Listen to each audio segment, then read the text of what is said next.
My wife kicked me out after her son lied that I hit him. 3 weeks later, she asked if I'd learned my lesson.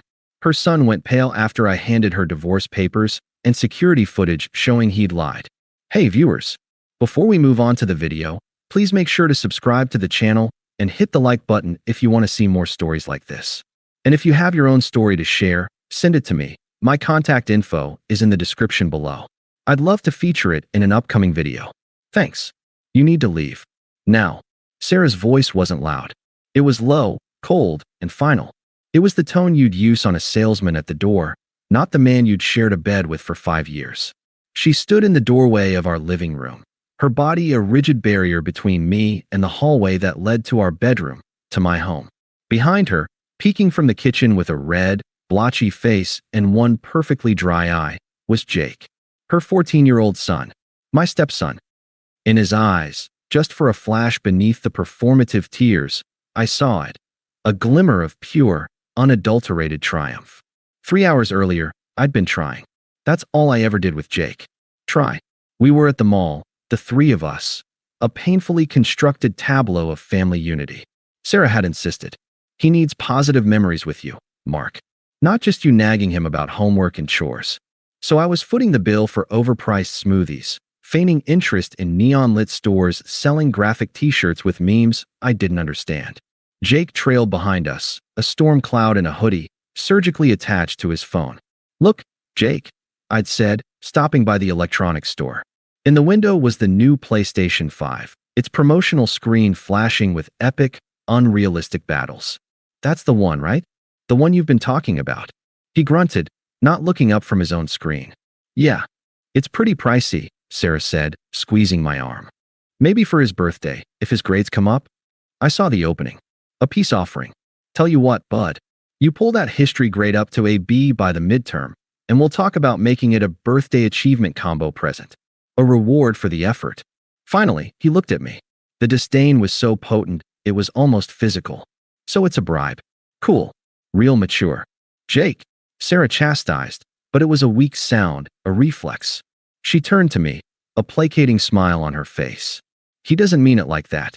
He's just passionate about his games. I swallowed the familiar frustration. This was the dance. Jake would be rude or dismissive.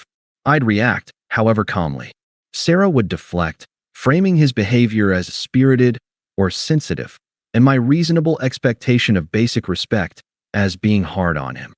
I was always the outsider, the third wheel on their pre-built unit of 2. I'd met Sarah when Jake was 9. His biological father was a ghost, a faded memory who sent inconsistent child support and emptier promises. I thought I was stepping in, building something. I paid the mortgage on the house we'd moved into together, a better school district for Jake. I drove him to soccer practice until he quit. I sat through parent-teacher conferences where teachers used phrases like entitled attitude and avoids accountability. I tried to set rules, screen time limits, charts. Sarah would uphold them for a day, then relent when he'd sulk. He's had a hard time, she'd whisper to me in bed. He needs to feel secure. I wanted him to feel secure. I just also wanted him to not be a jerk. Back at the house, the tension from the mall outing had settled like a fog. I was in the kitchen, cleaning up from the dinner Jake had barely touched. He appeared in the doorway. I need the new PlayStation. Not for my birthday. Now. I put down the sponge. Jake, we talked about this. The deal was for the grade improvement. That's stupid. Mom said you could just get it. She said you make enough. A little knife of betrayal twisted. Had she said that? Undermining me, again, to be the cool parent? It's not just about the money. It's about follow-through. You don't follow through on your commitments, chores, homework. Why should I follow through on a major gift with no strings attached? His face darkened. You're not my real dad. You can't tell me what to do. It was an old weapon, well used and dulled from overuse, but it still found its mark. I'm the dad who's here, I said, my voice tight. And in this house, we earn things. The answer is no. He glared at me, a hatred in his eyes that seemed far too ancient for a 14-year-old. You'll be sorry, he hissed, low enough that Sarah, watching TV in the living room, wouldn't hear. I dismissed it as teenage melodrama. Go finish your homework, Jake. He stormed upstairs.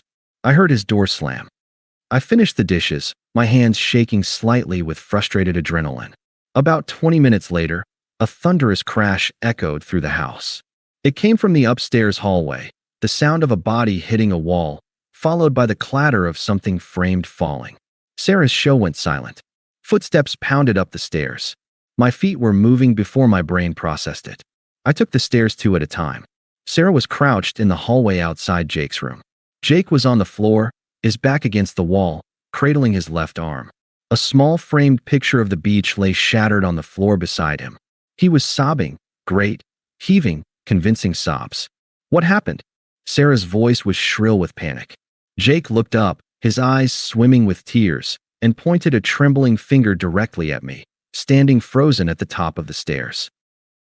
He shoved me. I said he wasn't my dad and he just lost it. He grabbed me and threw me into the wall. The world narrowed to a silent, screaming tunnel. I saw Sarah's face transform from concern to a pale, furious mask. I saw Jake bury his face in his knees, his shoulders shaking, though I could now see, with a surreal clarity, that the arm he was supposedly cradling was the wrong one. He was holding his right arm, but wincing as if his left was hurt. "Sarah," I said, my voice strangely calm in the ringing silence. "I was downstairs. I just got here. I didn't touch him." She didn't even look at me. She was stroking Jake's hair, her back rigid. "Are you hurt, baby? Can you move it?" "It really hurts, Mom," Jake whimpered. "Sarah," I tried again, taking a step forward. "Look at me. I would never." "He's lying. Ask him what really happened. He probably threw himself into the wall." That's when she turned. Her eyes were like flint. "My son," she said, each word a chip of ice, "does not lie about something like this." "Everyone lies about something, Sarah? Especially a kid who just got told no. Use your head." It was the wrong thing to say. It confirmed her narrative, the angry, aggressive stepfather. "I knew it," she whispered, the whisper more terrifying than a scream. "I knew you resented him. All your little rules, your constant criticism. I made excuses for you. I thought you were just trying to be a father. But you hate him." "That is not true. I have spent 5 years trying to be there for him. For both of you." The injustice of it was a physical burn in my chest. "And this is how you show it," she spat, rising to her feet. She positioned herself squarely between me and Jake. A protector. From me. By laying hands on him. Over a game. I didn't touch him. I was pleading now, the dignity starting to crack under the sheer, staggering weight of the falsehood. "I don't want to hear it," she said, her voice dropping back into that terrifying, final calm. "Get out. You're choosing not to even hear me? Not to even ask for my side. You're just taking the word of a pissed-off kid over your husband." "There's nothing to hear," she said, her gaze flat and dismissive. "Pack a bag. Leave the keys. We'll talk about you getting your things later."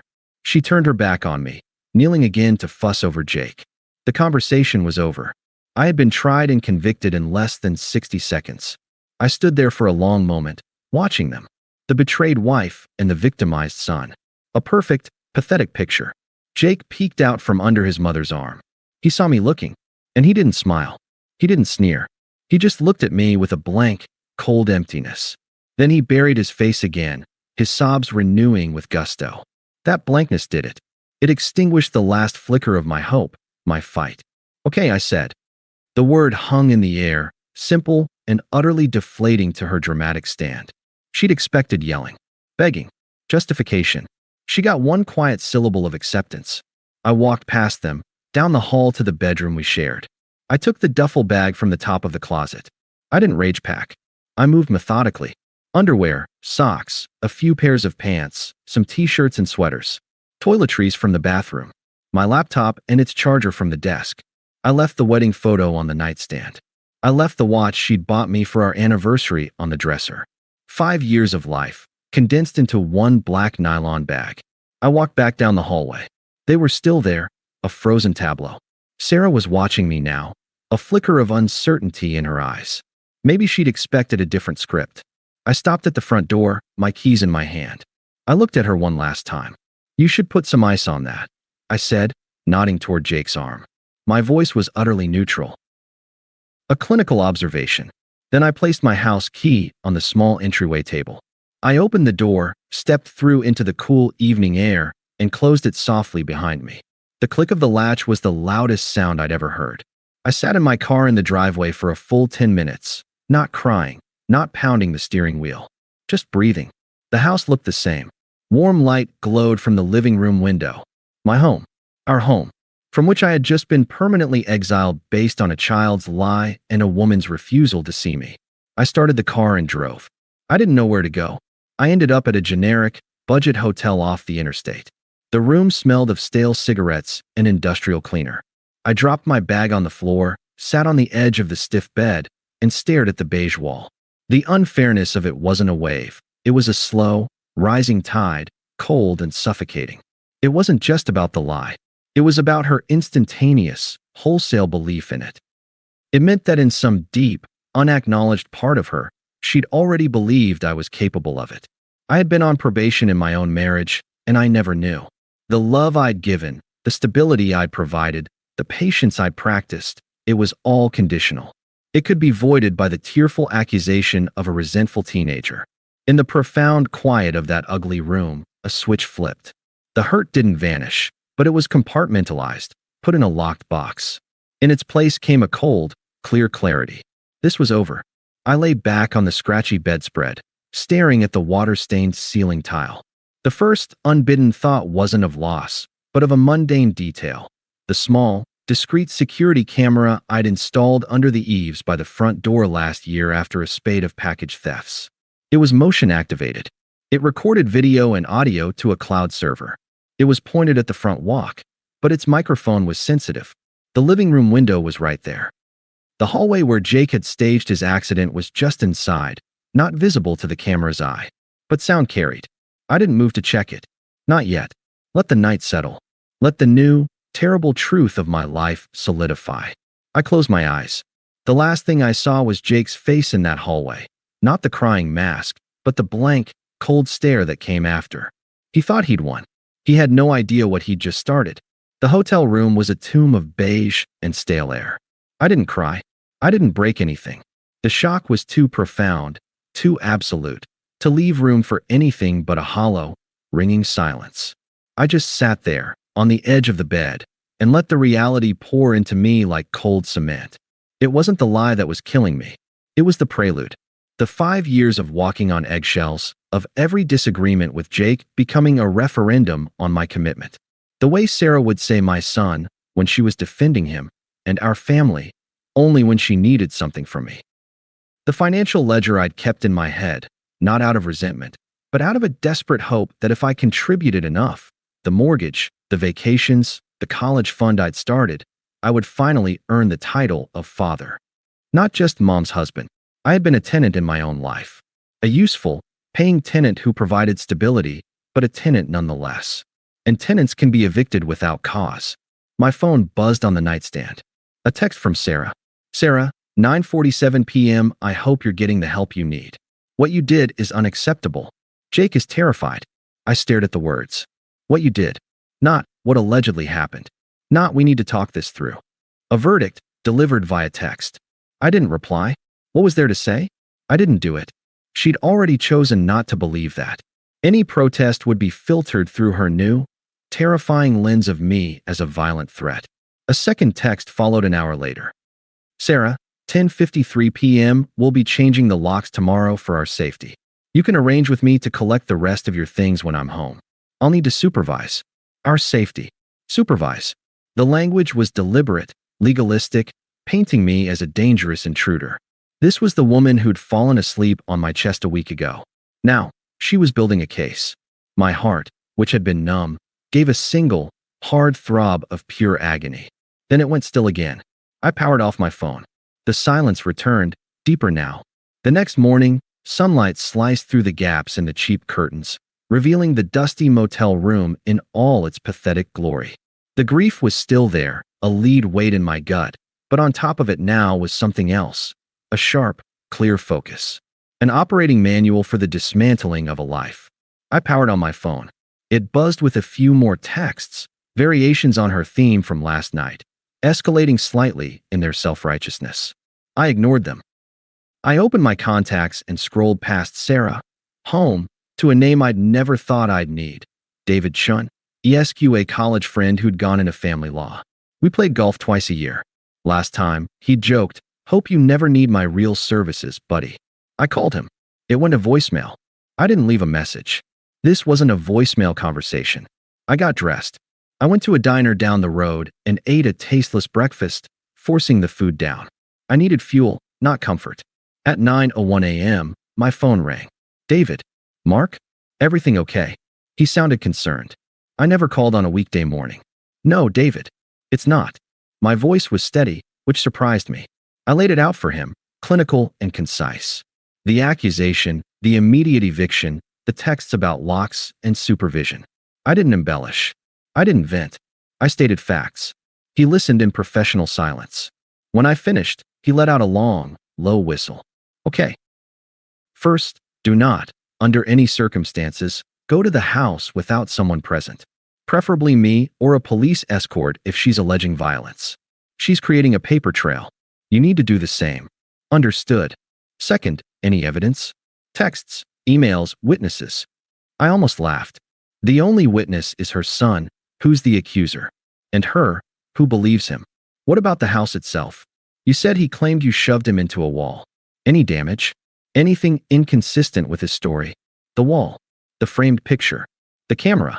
"I installed a security camera last year," I said, the words feeling strange in my mouth. "Front door? It has audio."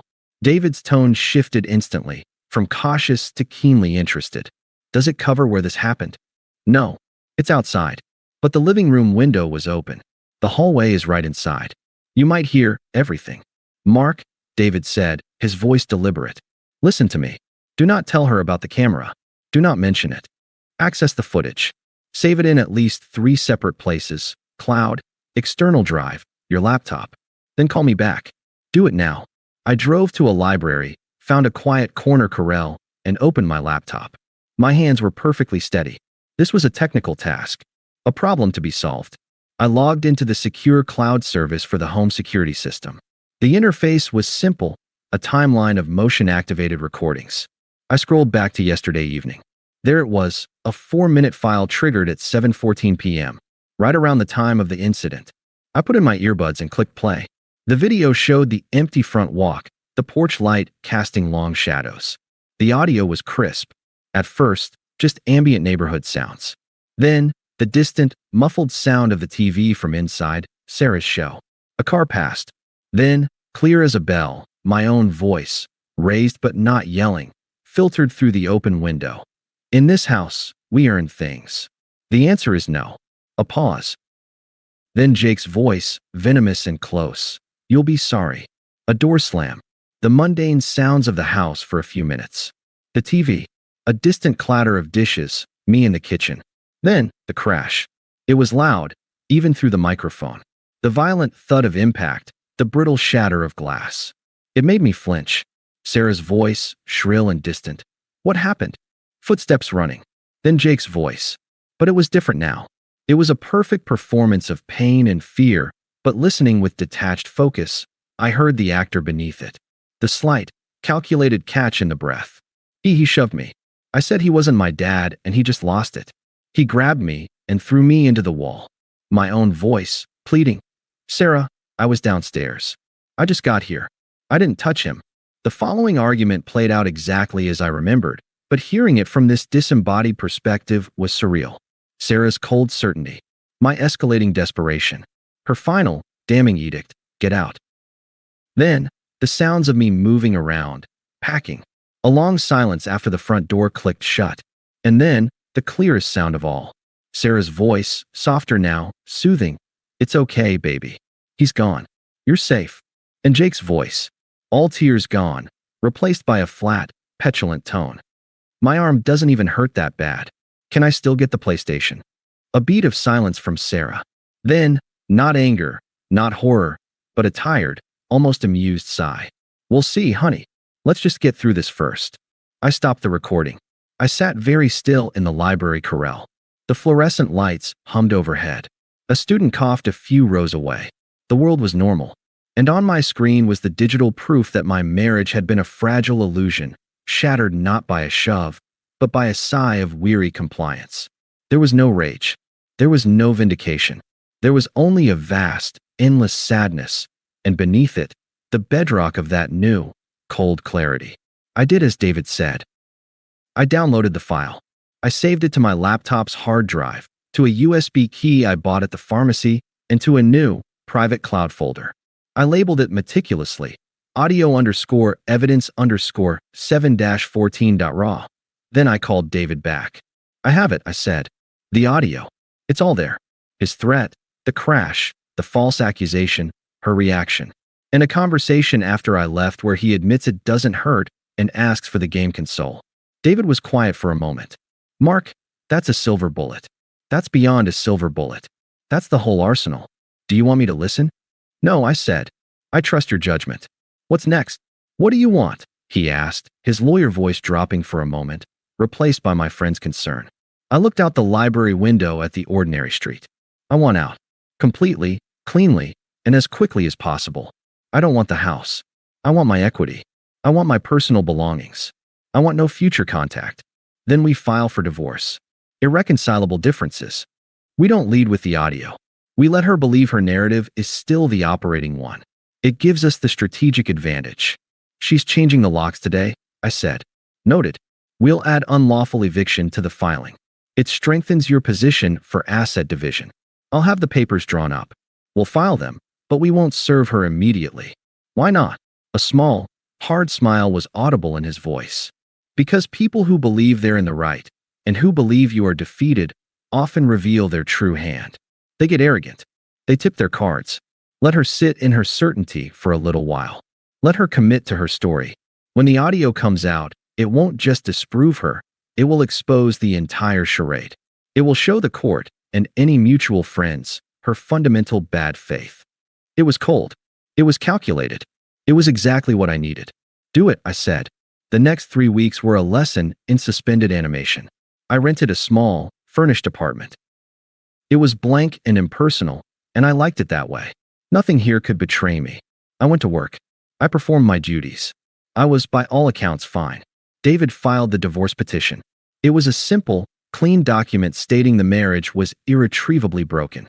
It listed my claim for 50% of the marital equity in the home, based on my payment of the mortgage, and a list of personal property to be retrieved. It made no mention of Jake's accusation. It was a business document, dissolving a partnership. I heard snippets about Sarah's life through the muted grapevine of a single mutual friend, Lisa, who was confused and trying to stay out of it. Texts would trickle in. She says it's been so peaceful, but Jake's being a handful. She's complaining about the mortgage payment. Didn't realize how much you covered. I never replied to these probes. Lisa's loyalty was to drama, not to me. Sarah's texts to me had evolved. The accusatory ones stopped after a week of my silence. They were replaced by a different tone. Sarah, week 2, this is so hard on Jake. He's having nightmares. Sarah, week 2.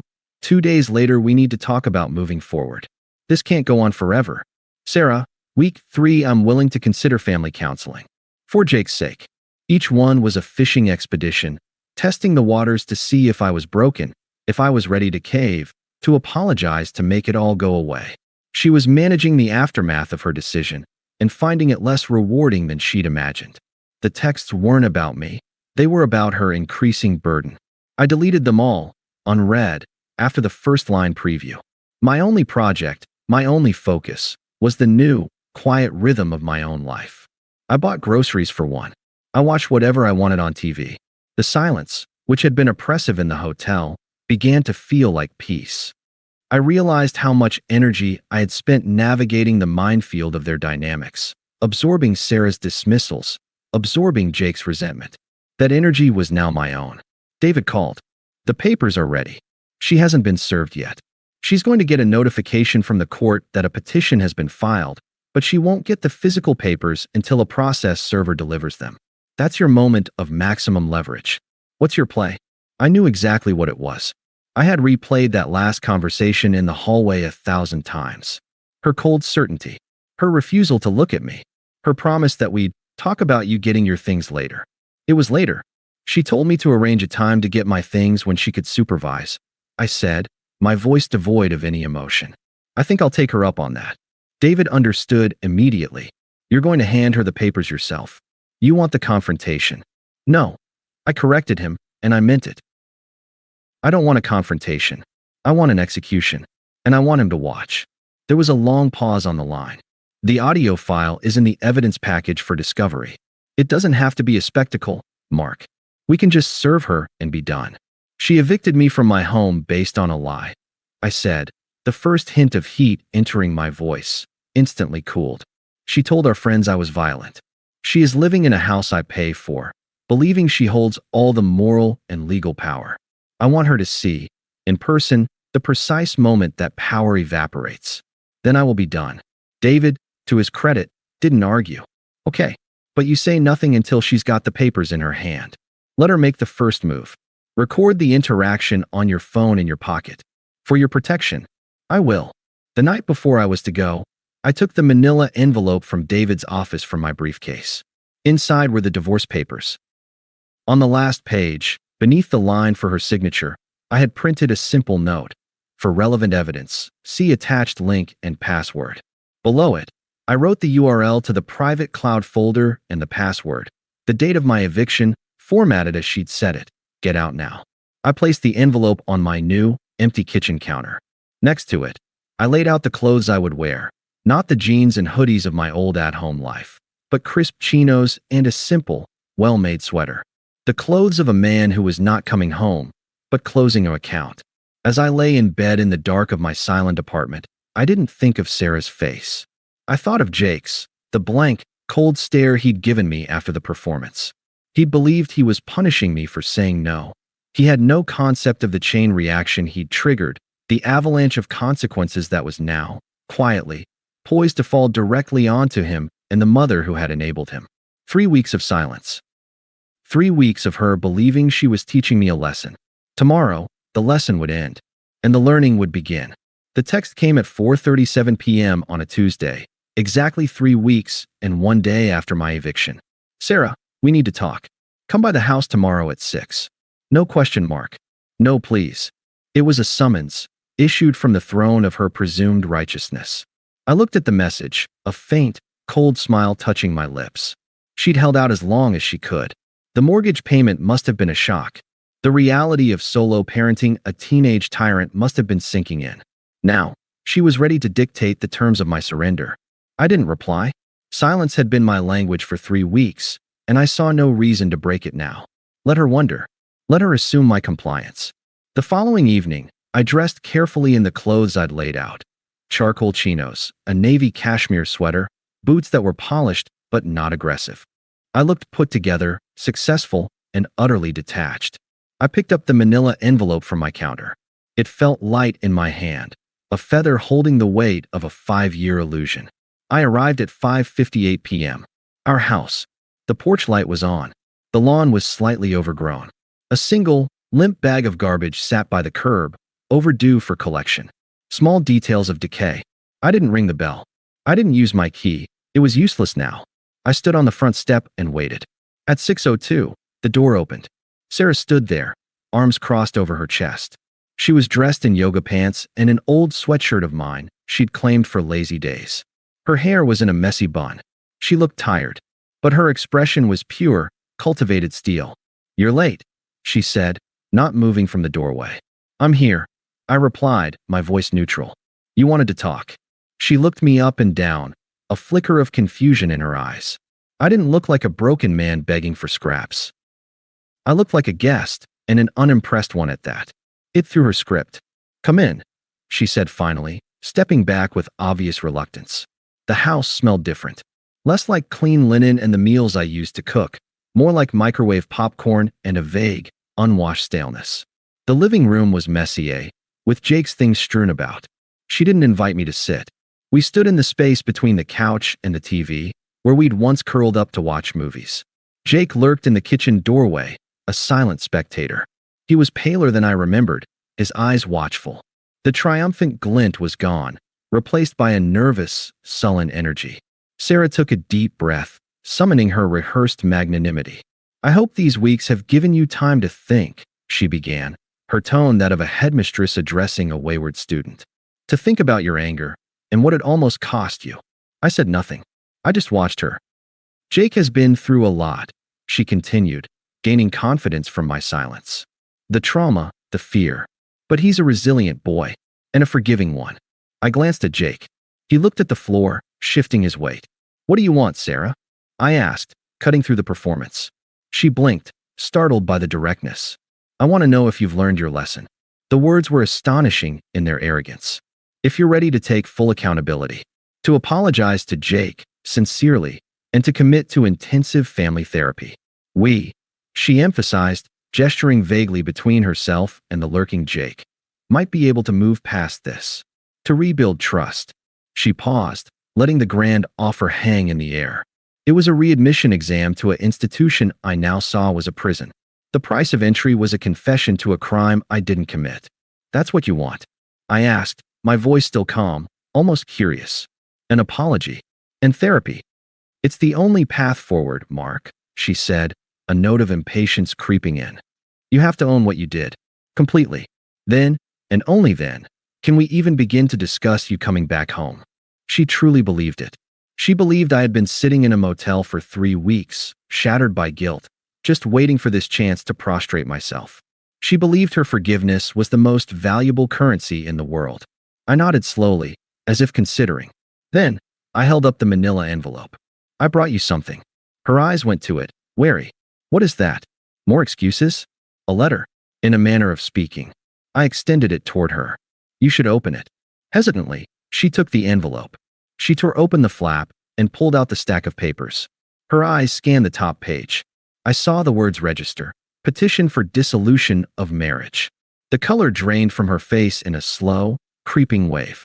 What is this? She whispered, her voice suddenly thin. It's what you said we'd talk about later, I said. You said we'd talk about me getting my things. This handles that. And everything else. She was flipping through the pages now, her hands beginning to tremble. You can't do this. After what you did, you're filing for divorce. Irreconcilable differences, I said, as if explaining a minor technicality.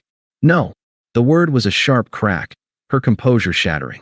No, you don't get to do this. You don't get to play the victim here. You're the one who… She stopped herself, glancing frantically at Jake, who had taken a step forward, his eyes wide with dawning horror. Who what, Sarah? I asked, my voice quiet. Who hurt your son? She stared at me, her mouth opening and closing. The script was gone. This wasn't in the playbook. You're sick, she hissed. You're trying to punish us for holding you accountable. Turn to the last page. I instructed, my tone flat. Confused, furious, she did. She saw my note. The link. The password. What is this? She demanded. It's the relevant evidence, I said. The audio from the security camera. The one under the eaves by the front door. You remember, I installed it after the porch pirate took your skincare order. Her face went from pale to ashen. Her eyes shot to the window, then back to me, filled with a new, primal fear. Jake made a small, choked sound in the kitchen doorway. It has a very sensitive microphone. I continued, the clinical explanation somehow more terrifying than any shout. It picked up the whole thing. The argument. The crash. The accusation. My denial. Your decision. I paused, letting the imagery sink in. And the conversation you had with Jake after I left the house. It's all there. The link is private. The password is the date. The day you told me to get out. Sarah's phone clattered to the floor from her numb fingers. She wasn't looking at the papers anymore. She was staring through me, into the abyss of her own catastrophic error. Jake found his voice, a panicked, adolescent whine. Mom, he's lying. He's bluffing. But Sarah wasn't listening to him. She was looking at me, and for the first time, she was truly seeing me. Not the angry stepfather of her narrative, but the man she had betrayed with such casual, absolute certainty. The man who was now an adversary, armed with truth. You recorded us, she breathed, the accusation morphing into a weapon she tried to turn back on me. I recorded my property, I corrected. For security. It seems it served its purpose. The dam broke. Sarah's righteous anger collapsed into a frantic, scrambling desperation. The performance was over. The audience, me, was no longer buying tickets. Mark, please, she gasped, taking a step toward me, her hands coming up in a pleading gesture. The divorce papers fluttered to the floor. You have to understand, he's just a boy. He was scared. He didn't know what he was doing. I didn't move. I watched her crumble. He knew exactly what he was doing, I said, my gaze shifting to Jake. He looked like he might be sick. He knew you'd believe him. And he was right. We can fix this, she cried, tears now streaming down her face. But they were tears of panic, not remorse. We can go to therapy. We can tell them it was a misunderstanding. A mistake. You told everyone I was violent. I stated, a simple fact. You changed the locks. You supervised my exit like I was a criminal. Those weren't mistakes, Sarah. Those were choices. This, I said, nodding to the papers on the floor, is a consequence. Her desperation curdled into something uglier. The fear in her eyes sparked into fury. You're going to ruin us? Over a childish lie? You're going to take your money and run and leave us with nothing. I'm claiming my equity in the marital home, I said, my voice never rising. The home I've paid the mortgage on for 5 years. The rest is outlined in the petition. My lawyer has the original audio file. A forensic analyst has confirmed its authenticity. It will be entered as evidence. It tends to disprove your claims of domestic violence, which, I'm advised, could have impacted the divorce settlement significantly. Consider this the cleanest possible outcome for you. Every clinical, legal term was a nail in the coffin of our shared life. I was speaking a language she couldn't manipulate, from a position she could no longer touch. She stared at me, her chest heaving. Then her eyes, wild and bloodshot, swiveled to Jake. The love and protection vanished, scorched away by the heat of her own impending ruin. You, she shrieked, the sound raw and ragged. She took a stumbling step toward him. You stupid, lying little brat. Look what you've done. Do you have any idea what you've cost us?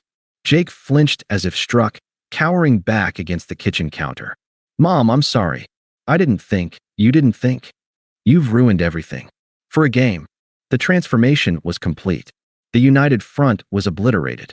The victim and his protector were now the accuser and the accused. It was a vicious, ugly explosion, and I was merely a spectator to the collapse of the world they'd built on a lie. I had seen enough. I bent down and picked up the fallen divorce papers.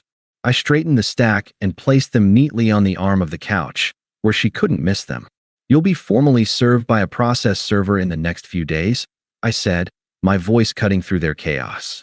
My things will be collected by a moving company this Friday at 10 a.m. They will have a key from the rental agent. Do not be here. Sarah whirled back to me, her face a mask of tear-streaked rage and terror. You can't just walk out on your family. We need you. The hypocrisy was so breathtaking it was almost beautiful. You ended this family 3 weeks ago, Sarah, I said, and for the first time, a sliver of final, weary emotion colored my words. Not anger, not hurt, just a profound, irrevocable truth. You just didn't bother to tell me until now. I turned and walked to the front door.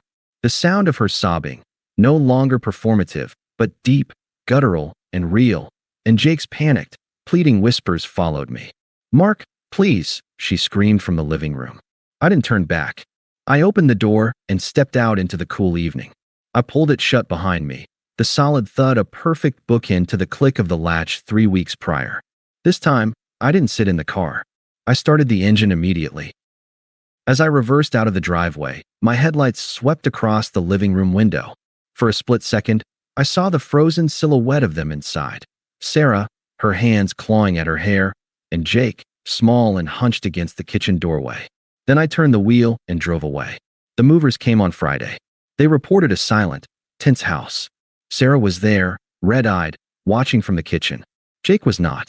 They packed my books, my tools, my clothes, the few pieces of furniture that were mine before the marriage. They loaded it all into storage. I would sort it later, donate most of it.